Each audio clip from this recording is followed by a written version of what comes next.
आजचं दुपारचं वातावरण ना खूप छान झालं होतं आणि आम्ही सगळे ना पहिल्यांदा अंगणामध्ये बसलो होतो आणि आमचं लक्ष ना समोरच असलेल्या आंब्याच्या झाडाकडे गेलं. मग सर्वांनी मिळून ठरवलं की मस्त असे आंबे तोडून आणूया, कट करून मस्त तेल मीठ लावून, तिखट लावून खाऊयात. त्यासाठी ना आम्ही सगळेजणच, माझी मुलं, मी, भावाची मुलं सगळेजणच ना आंब्याच्या झाडाखाली गेलो.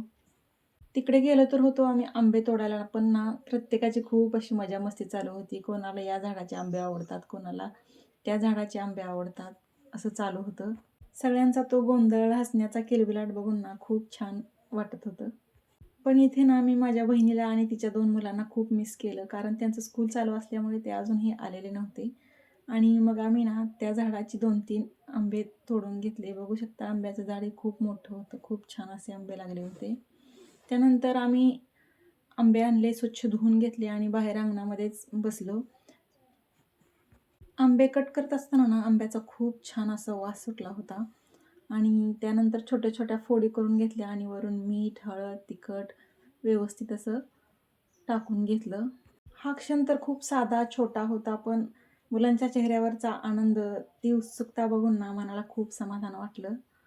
त्यानंतर सगळं व्यवस्थित असं मिक्स करून घेतलं आणि अंगणामध्येच मजा-मस्ती करत ना आम्ही खात बसलो. खरं तर खरं सुख हे ना मोठ्या गोष्टींमध्ये नसतंच. ते असतं छोट्या, साध्या, आपण मनाला स्पर्श करणाऱ्या क्षणांमध्येच खास करून असतं. आणि अशा या धावपळीच्या जीवनामध्ये ना, असे अनुभव मुलांना भेटणे खूप गरजेचे आहे, असं मला तरी वाटतं. तुम्हाला काय वाटतं ते नक्की सांगा आणि व्हिडिओ आवडला तर लाईक करा आणि आपल्या चॅनलला सबस्क्राईब करा.